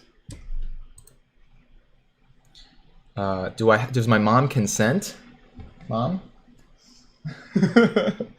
My mom is in Chicago, let's be clear. My mom and dad live in Chicago. We need to go to that specific PO box. Is it the same one next to the Costco? Is that one open? We need to go to that one. Let's see. Of course he lives with my mother. No, I live with a roommate, Hector. Guys, come on. We can't fit my mom in here. My mom is my best investor, says Brandon Sis. Guys, we're getting too silly here. Okay, here's this obnoxiously long list of websites I already added to the description, right? With the powers of ADHD and Vyvanse combined, I become Captain Bookmark. So the most frequently visited, we got Simply Wall Street, free version, subscription and free trial, Wall Street Zen, whatever this is, blah, blah, blah. Mostly free screeners and tools. Now, the problem with these tools is that if you don't know how to use them, they're probably not going to be that helpful, especially since this is mainly to support day trading, which is already dangerous by itself. So paid tools, CC required for trial. News. Oh, now this we might like. Now the thing is, I really don't like Seeking Alpha, but financial. Honestly, most of the news I get is straight up in here on WeBull. If you guys have not yet downloaded WeBull, it's one of the best ways to get your news. You got to go to GameStop, go to news, right? If you care about getting 2 free stocks and the right news at the right time, go ahead and use my link in the description. It's the easiest way. So easy to get your news right away. Let's see if there's any GameStop stonk here. Okay, well in that case, I'm not going to the PO. I'm not going to this stonks today. Wow. Okay, I'm checking my inbox to see if you guys sent me that email yet.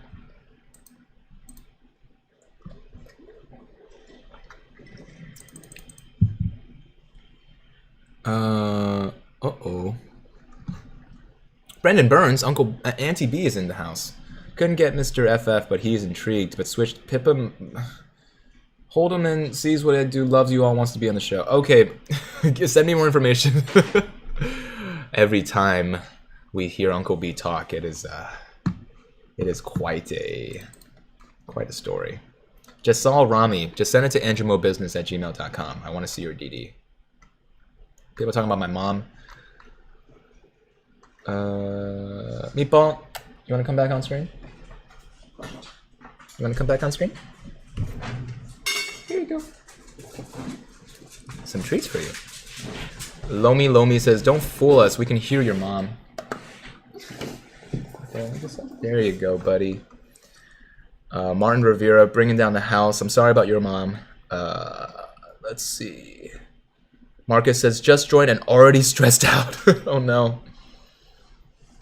Your roomie Hector don't giggle like that. Did he just yo mama my own mom? I don't think so, did I? Andy, can we do some DD on Sensionics? Okay. Let's see. Did I go to New Trier? No, I did not. I went to public school. Is New Trier public? I'm not sure. Andrew, can you play that guitar standing next to me? Lily, we've seen this on live stream that's just a flat. That's just flat wood. It's not a real guitar. Anyway, let's go back to the DD. We have AMC stock here giving us a run for our money. Let's just read some positive news for now and then go back to some technical analysis here. We have reasons why AMC won today, won the month, won the last week, won this week.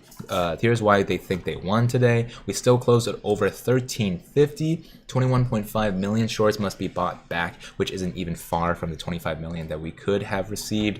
They wasted millions of bullets for a cute little dip. Fair enough. It was pretty cute. Today they exposed themselves to major manipulation. People are reporting them to the SEC, guys. Remember, if you guys want to sign a petition, we have a link in the description. The shorting today will backfire in the future. The results of the quadruple position day effect actually kicks in starting next week. Remember, this is important. Our community is very quick to call out the hedge funds tricks. Today, the fear some people felt when we closed below 14 was unnecessary and exaggerated. However, posts like this one here over the internet by now, so that the fear is already fading away. So AMC, you should feel good, even though you did close below 14. That's okay. Where is the okay, so we have 1980 Scottsdale. Okay, we already talked about that. So let us look at Ryan Cohen. Cohen knows the stock is being manipulated. So this might be an interesting little play here. Ryan Cohen owns 9 million shares. He also knows that the institutional players that own large portions. Mardana says, is WeBull region locked? I think it's not available in some regions. However, you could try. Try your best. Let's see. Astronaut, it's good to have dreams, bud, but try to base on reality. Fair enough. A Black Circle says, Andrew, you're a drinking beast for drinking that kombucha. Thank you. Oh yeah, here we go. The DD on deep yellow uranium. Okay, finally, Martin Rivera, I've been waiting for you because I was seeing that during the lo-fi talk, and I wasn't sure exactly like where this DD is. Deep yellow uranium. Deep yellow uranium. Can someone send me a link? Deep yellow uranium Reddit. Yeah, I haven't seen that DD yet, but if you guys want me to know. Okay, so this is Ryan Cohen. Let's finish up on Ryan Cohen, and then we can look at, there's a post on WallStreetBets saying AMC, GME, all you need to know. Cody Becker, still here listening, bud. Thanks, Cody. I appreciate that.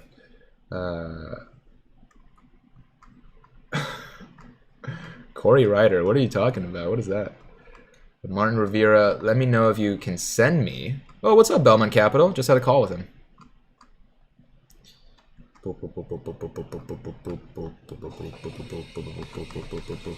Does Hector do guest appearances? If you guys want to know what Hector looks like, it's on that Jackbox game. If you guys want to see us play Jackbox, it's really fun.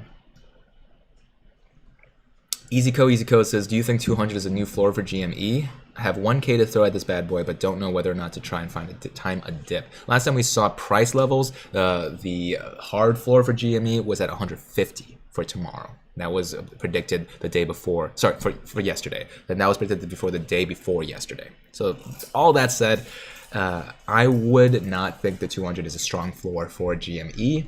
Look at all the teal lines we have here, right? Bryce Wilson, I know another Bryce Wilson. My Shiba is helping take out the Hedgie's Insta DM. Okay, let me just check your Insta real quick so that we can look at your Shub. Hold on, what am I gonna do here? I'm gonna do this.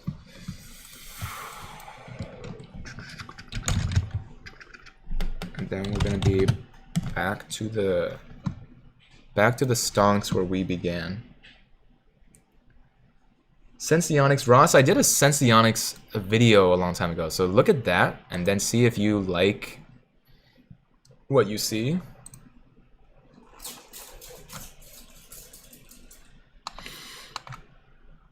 Deep dive into the actual math behind gamma squeezes. Ooh, this is really cool. Cool links. Will read now.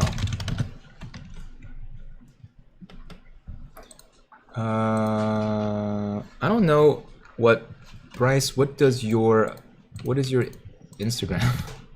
When you send me a super and want me to see your dog, I also want to see your dog, but I don't know. Yellow cake uranium. Okay. I'm starting to think that only you care about yellow cake uranium. So tweet on John Oliver to do a show on short selling on his show. If John Oliver wants me on the show, I would do anytime, anywhere. That sounds like an amazing opportunity. Wow, so the actual math behind gamma squeezes. This looks really, really cool. Let's actually look at this. deep dive on the actual math behind gamma squeezes, and then why closing at $14 and $200 does not matter. Let's do this again. Sweet. Queen Nguyen says, hey Andrew, thanks for grinding, providing quality content. Much love. Much love coming right back to you. Okay, so we're gonna learn about why does closing at $14 and $200 not matter, and then we're gonna do a deep dive of the actual math behind gamma squeezes. Alrighty. Tara, I should try to tweet. I don't have that many followers, Tara. So if you guys can find the real Mark Cuban and tell him that Trey and I want to be on John Oliver, then I'll be happy to. Comstock Royalty, what's going on? Do I owe you an email? Let me know. Just send another email because I'm having trouble tracking my email these days.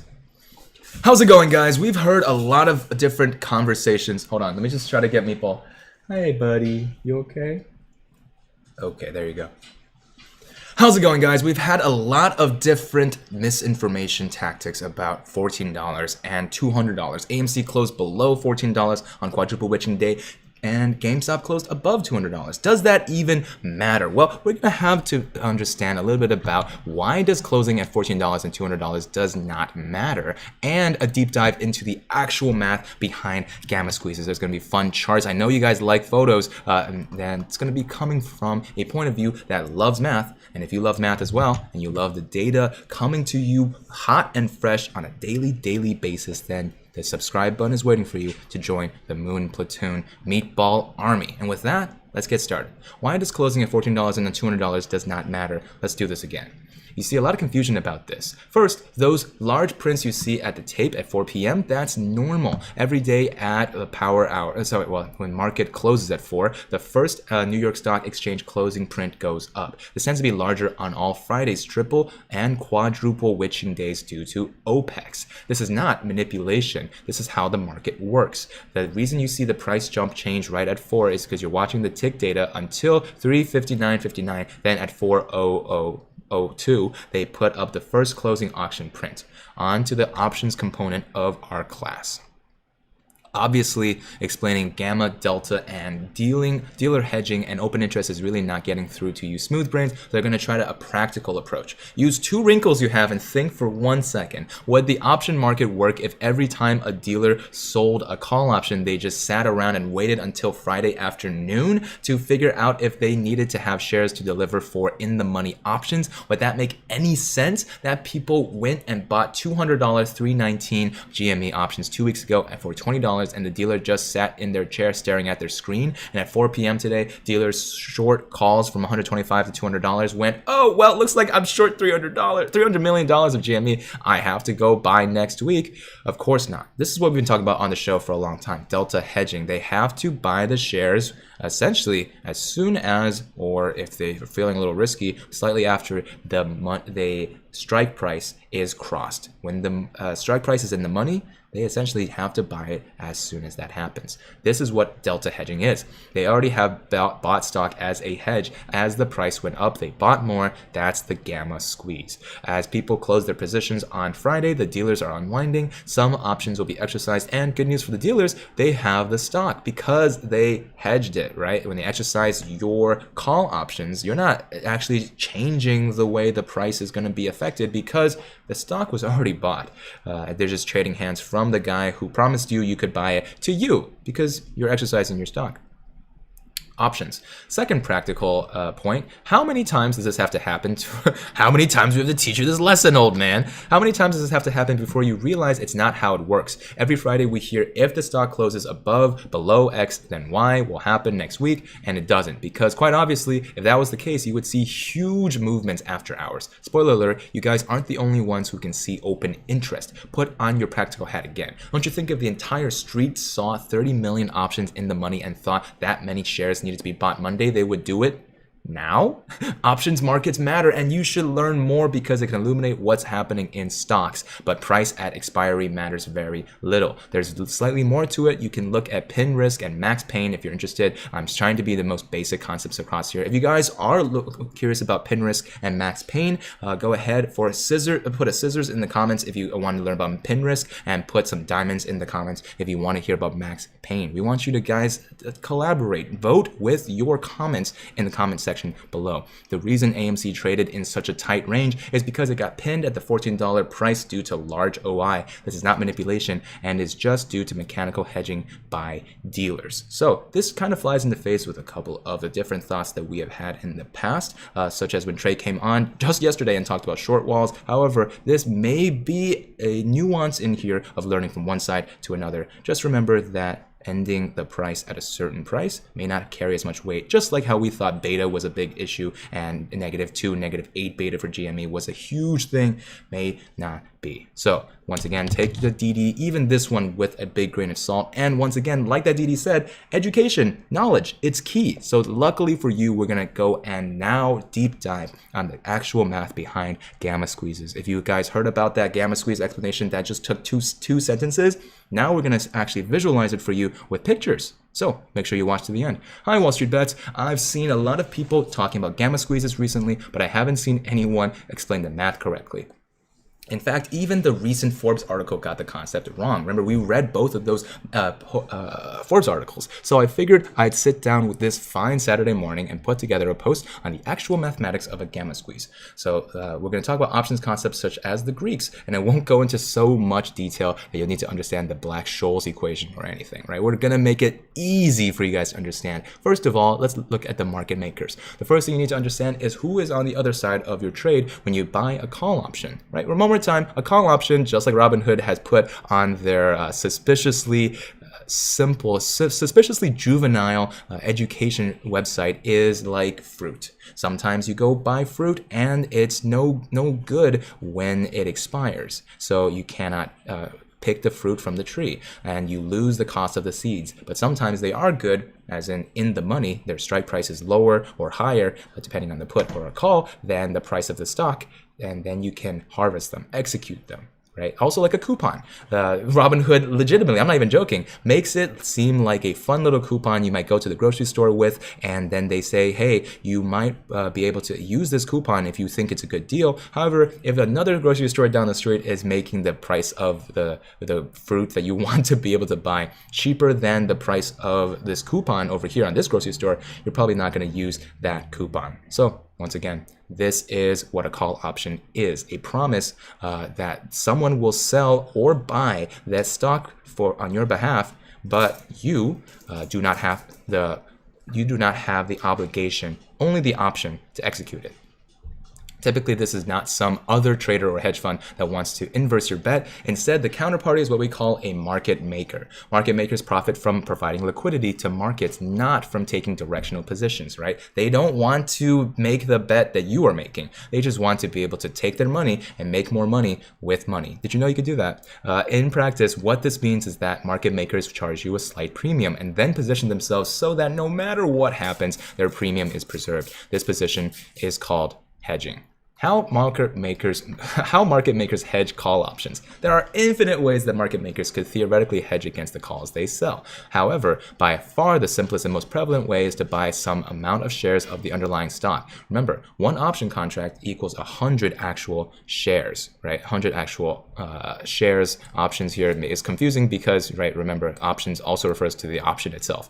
However, here's the part that they think that they are misunderstanding. Market makers do not have to buy 100 shares of the underlying for every option contract they sell you. It's bold. Drill this into your head. This would not be a hedged position. This would be equivalent to the market maker having covered a call on a stock, which is a bullish neutral position, and will lose money if the underlying declines. The last thing a market maker would ever want to do is take a bullish position on a meme stock that they are selling you options on. Essentially, it's like the horse race analogy. You go to the bookie and you say, put $100 on the fact that I think Mimi McGee is going to be first place next week. That is the idea of a call option. And then the bookie looks at you and says, all right, give me some premium, give me the money. And then they just do nothing. They take your money because they don't think Mimi McGee, the horse, is going to be able to win next week. That's way too soon. So that is exactly the point. Let's see. So this is the last thing they want to do. They don't want to take a bullish position on a meme stock. So how does a market maker actually hedge? To understand how market makers actually hedge, first you need to understand two options concepts, delta and gamma. Delta is a option. Delta of an option represents how much of the option would increase if the underlying increased by $1. So a delta of 0.3 means that for every $1 the underlying stock moves up, the option will go up 30 cents. Remember that the initial price of the, here, let me just make sure you guys can see this chart here. Maybe not quite yet. Okay, remember that the initial price of the call option is much less than the stock, so that 30-cent increase is a much higher percent increase than the corresponding increase in the stock. If that hurts your head, keep on listening. As an example, you may have paid $10 for a call option with a $100 strike on a stock that is currently trading for $50. If the delta on this position is 0.5, then the stock moves up to $51. The option will be worth $10.50 or so. So the stock moves up 2% and the option moves up 5%, right? It's just a linear relationship here. A key thing to note about delta is that it's not constant. It varies based on the changes of the price in underlying stock. In fact, you can see the chart below. The delta is lowest for the deep out of the money calls and highest for the deep in the money calls. So when I said linear, it really is this weird squiggly snake shape right here for the call delta. We have down here in the x-axis the strike price, and right here is how much delta there is. Delta as a function of strike price. Without going too much into technical detail as to why, just note that this makes intuitive sense. If a stock is worth $100 and you have an option to buy it for a strike of $1, right, deep in the money, then the option should be worth $99 and basically move exactly in tandem with the stock. Whereas if you have the option you paid $1 for, which gives you the right to buy that same stock for a strike of 1,000, delta has to be really low, because the chance of that happening is going to be really low. Otherwise, say delta was 1, every small 1% change in the stock would cause your options price to double, right? Gamma. Gamma is closely related to delta. Gamma represents how much delta changes as the underlying stock moves up or down. So in the chart below, gamma is the slope of the curve. In fact, if you know calculus, the simplest explanation of delta and gamma is that delta is the first derivative of the option price with respect to the price of underlying stock, and gamma is the second derivative. If that's confusing, hey, easy way to understand calculus. I'm just going to bring you up to a PhD level real quick. Think about your position, right? You're standing in your underwear in your bedroom, and that is where you currently are. If you walk to the bathroom or the kitchen, that is changing your position. Depending on how fast you go, right, just like in a car, that is your speed. That is the first derivative of your position. And then the second derivative of your position is your acceleration, right? Just like in your car, when you vroom the gas pedal, that how much you vroom the gas pedal changes your speed, and that, of course, changes your position as well. So that is an easy way to understand exactly the first and second derivative relationship between gamma, which is the second derivative, delta, which is the first derivative, and the option price, which is the base position where you are. While delta is highest when calls are deep in the money, gamma is actually highest when calls are exactly at the money. You can see this by noticing that the slope of the curve in the graph above is steepest at exactly the strike price, $300. The slope is gamma. The graph shows this even more clearly. The red line is delta and the blue line is gamma.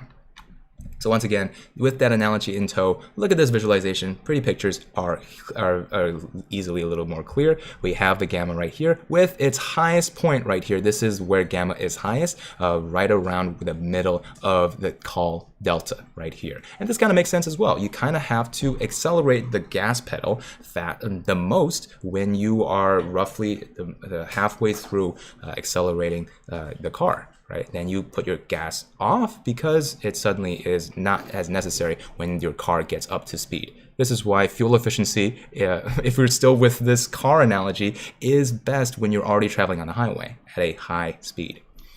Delta neutral strategies. Okay, so now we're ready to understand how market makers hedge. Market makers employ delta neutral strategies. This means that their overall position will have a delta of 0 with respect to the stock price. A stock always has a delta of 1 with respect to itself, of course. So how do they do this? They do this by selling you a call option and then buying just enough shares to maintain a delta neutral position. They then constantly adjust their position, buying more or selling more shares as the delta of the option increases or decreases. They can do this because they are a large institutions who can trade quickly with little cost. Best way to understand this was an example. GME was trading at $137 2 weeks ago. You buy March 19 $150 call options. Of course, those would be in the money, which is currently trading at $26. So right now, since, let's do the quick math if you did that, right? $26 with a closing price of $200. If you exercise, that means that you make $24 per share. Because the premium per stock is this, you get to buy it at $150 and you get a $50 profit after taking off $26 premium. That is a net profit of $24 or change. Greeks. We got delta, we got gamma, rho, theta, vega, and imp vol, okay? A market maker takes the other side of this trade and they say, this seems possible, you know, maybe I will go ahead and let you have this trade. But however, if you made this trade and they didn't cover their options, that profit you made, $23 times 100, so it's $2,300 per contract, they would be down $2,300 a contract if they didn't cover, which they most likely did. When they sell the option, they now have a delta of roughly 0.5 for each option. And since options contracts trade in groups of 100, their overall delta is 49.8, negative 49.8 or negative 50 for simplicity. In order to be delta neutral, they need to balance this position with securities that have a delta of 50 with respect to GME. The simplest way to do this is to buy shares. Each share of GME has a delta of 1 with respect to GME, so the market maker buys 50 shares of GME. Now their overall position is this. Position equals, I'm ready to do some algebra, 50 times GME shares minus 1 times the GME March 19th 150 call options contract. And their overall delta is negative 50 plus 50, 0. Perfect. They hedged. Delta hedging at its finest. There are two important things to note about this. One, the market maker wasn't forced to buy 100 shares of GME. Like I've seen many users on here claim, instead they will only buy 50 shares. Your trade costs you $26.73 times 100, right, $2,600, and caused the market maker to buy 137 times 50 shares worth of GME. That's approximately 2.5x leverage. If you wanted a video about leverage, let's see. We already have scissors and diamonds down in the description. Let's make those gorillas. You wanted to talk about leverage? Comment a gorilla down in the comment section. Or if you just wanted to use your actual mouth and use human language, then you can comment in English and you don't need to use emojis. Thank you, Josh, for the super. I'll comment it in a second. Market maker repositioning. Remember that as the stock price moves up or down, the delta of the option that the market maker sold you changes, right? They have to buy more shares as it gets closer to your strike price, and even especially when it gets above your strike price. The market maker wants to maintain a delta neutral position, so they will rebalance their position by buying or selling shares. Let's continue with the example above and assume that GME has gone up $2 and now trades at 139. According to the Greeks in the table, the new delta is blah blah blah, which is slightly higher than the 0.49 and change they had before. Remember that there are 100 options in the contract, so the delta of the contract is now 51.34. So they actually have to now buy another 1.34 shares of GME. Market makers will thus constantly adjust the number of shares they are holding in order to maintain delta neutral positions. As the price goes up, there's a mathematical equation, an algorithm that just essentially says, hey, it's time to buy more shares just because I don't want you to lose money, you little hedge fund, you. Ooh, do. Here you go, you little hedgy. I'm gonna give you a head pat. Okay, I'm feeling a little silly because this video is a masterclass in understanding what the gamma squeeze actually comprises of and how market makers are positioning. That's why this is the art of war. Understand your enemy better than yourself right now. Okay, so market makers are incurring some cost doing this because the more volatile the stock is, the less quickly and efficiently the market makers can hedge. Imagine that they knew that the stock is going to go up to $200, right? They definitely would have just bought all 100 shares right now, because then they'll be in the exact same position as you, and you get to pay a premium for the opportunity to make $2,300. They actually make the full $70 times 100. They make a full $7,000 and only pass on $2,600 of profit to you.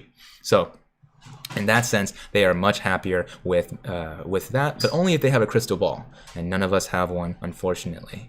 But they still make money overall because they've charged you a premium for the option that takes this into account. This is why they charge you a higher premium for volatile stocks, GME, AMC, gamma squeezes. Now that we are finally in a position to discuss gamma squeezes, now you understand how market makers hedge, so the rest is very simple. As the underlying stock goes up, the market makers that have sold you call options will buy more stock in order to maintain a delta neutral position. The amount of stock they have to buy is proportional to how much delta of the options changes, which is just gamma. And gamma at its highest when option contracts are at the money. And so when there are a ton of call options on the stock, price increases in the stock can cause market makers to buy even more of the stock, and the rate of buying is highest when the option contract is at the money. This is the gamma squeeze, the snowball that rolls through all of the snow faster and faster and makes us get to that margin call for the short squeeze to be triggered ever so quickly.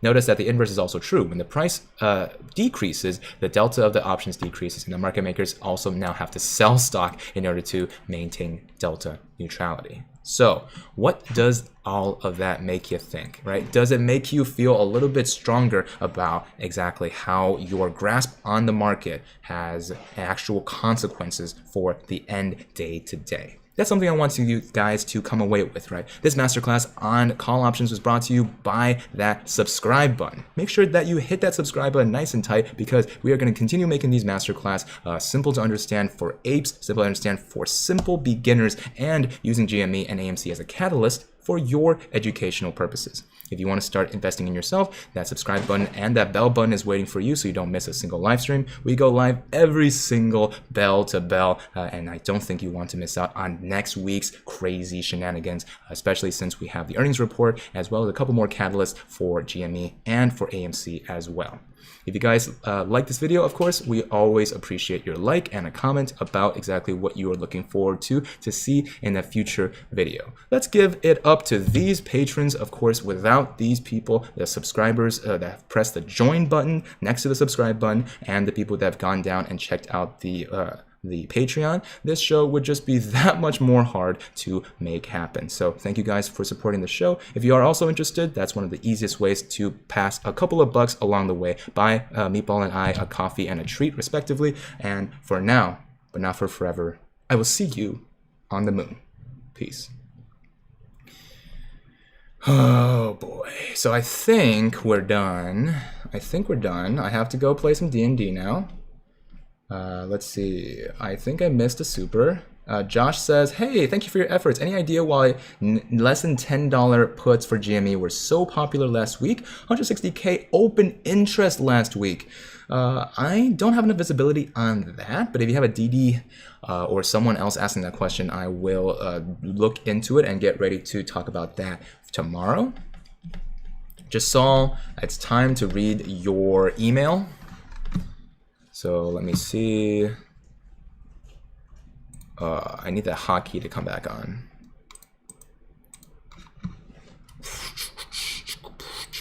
Did you guys like that? Let me know. Here we go. Jasal says Twitter GameStop is forecasting price actions. Oh, that's kind of sus. It's kind of sus. GameStop's Twitter is forecasting the day's price action. Too long didn't read. Apes strong together. Okay, regardless of whether these are purposeful, this means that it does add up in their tweets to a hidden message that's foretelling an entire saga.